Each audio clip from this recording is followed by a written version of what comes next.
Hey everyone, welcome to Tuesdays with Tabitha. This is a weekly live stream where we discuss how you can manage change to prevent or resolve conflict. Today's topic is crystal clear communication, where we talk about how being a likable boss doesn't mean that you do everyone's work yourself. My name is Tabitha Livestream and I'm a conflict management strategist. I teach professionals to manage conflict in their relationships, workflows, and systems with ease, so they can bridge the gap between issues and outcomes and create a peaceful and profitable workplace. If you're joining us live or on the replay, say hi below and let's know where you're checking in from. And if you think of someone who this video would help, please invite them to watch. And while you're here, share your views on the topic. I'd love to know what you think about today's topic.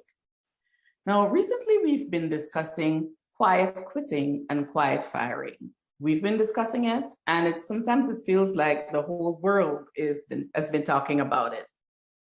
The philosophy of quiet quitting is not that employees just leave a job. Instead, employees stay there, but they do exactly what the job requires, no more and no less. And we've noted that quiet quitting is similar to work to rule, which is a job action where employees do the same thing as quiet quitting, no more than the minimum standard of work required by their employment contract. Now, I'm sure you have seen situations like this, where during the interview, the role and the expectations are clear, they're made clear to everyone. And then the employee starts and they have a great first day at work, great first week at work, where they're learning how the job relates to others around them. And then you as the manager share the culture and the vibe is great. The employee starts working and they are performing in their role. And then you flash forward to 6 months where you begin to sense a bit of confusion. You see that deadlines are not being met and you're not sure why.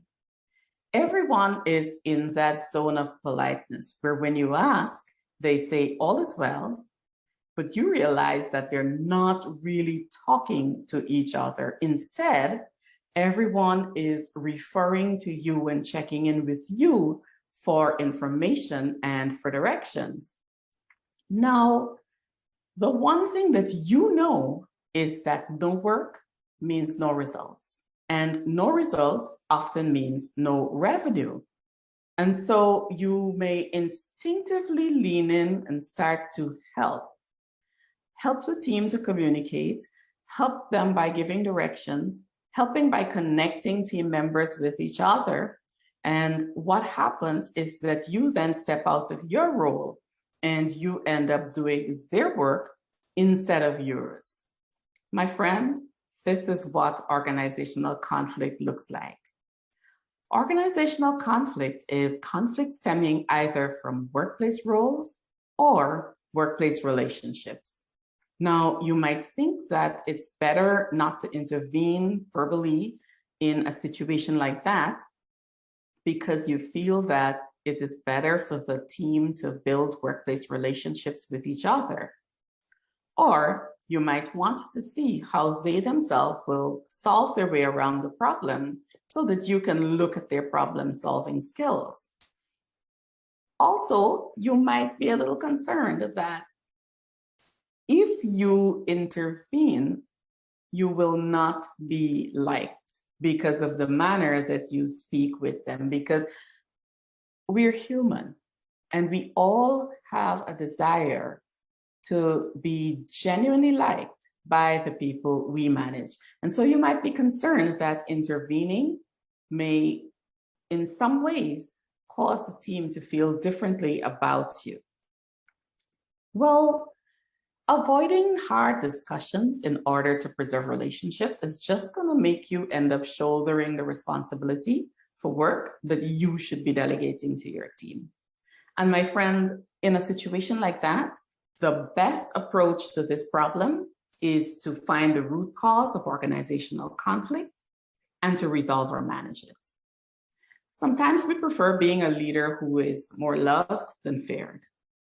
But understand that a reasonable leader who uses understanding and respect when communicating with their team doesn't really want to hear fearsome things about you through the office grapevine after you're done communicating. And that in itself, many times, is a reason that managers don't step forward and say things that need to be said or confront team members who need to be confronted.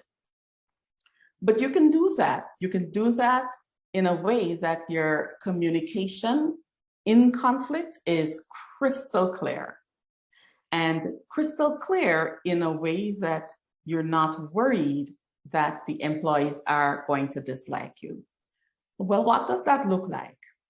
The best way to communicate with employees effectively in conflict is to work on your conflict resolution skills. Knowing and understanding how to resolve or manage workplace conflict will help you serve your employees' needs, even as you serve the needs of your company or your organization. So how can you do this in a way that is gonna make you a likable boss? The first tip I have for you is to validate the people involved in the conflict, because we all feel the same types of emotions. We feel fear, we feel anger, we feel joy, we feel anxiety. We also all have the same basic needs. We want to be validated, we want to be recognized in our role, we want autonomy. And so if you recognize that between any disagreement that's happening in the workplace are two people who really need each respect and communication and understanding, then it will be hard for your employees to say, my boss doesn't value me, when you communicate with them. Okay, so the second tip is to consider your own attitude in the conflict.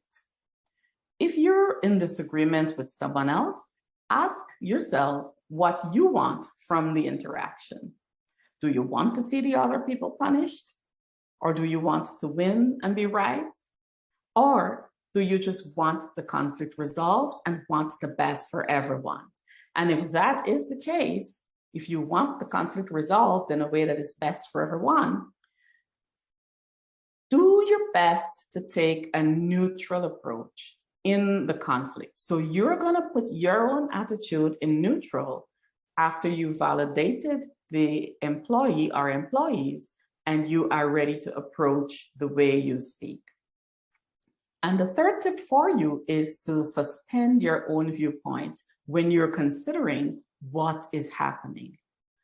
I encourage you to remember that your point of view isn't always necessary. As precious and as valid as it is to you, it might not be necessary. In fact, if you share your point of view too early in the discussion, it can dim your view of someone else's situation. And it can make the team lean towards your view instead of being free to share their own view of what's happening.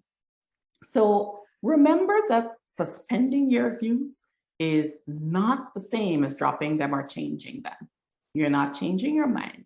You're just suspending your viewpoint in that moment while you listen to everyone else's, and your viewpoint will still be there when you need it to put together everything that you have heard and to make a decision. So I hope that these 3 steps encourage you on the journey towards becoming a more effective boss. And the side effects of that are both likability and respect. If you would like to implement anything that we discussed today, or if you're implementing it but need more strategies, click on the link below and join our upcoming mastermind alongside other CEOs and executives in senior leadership positions who are going to be sharing thoughts and insights on being a likable boss. Thank you so much. Have a great rest of the week, and I'll see you on Tuesdays with Tabitha next week. Take care. Bye now.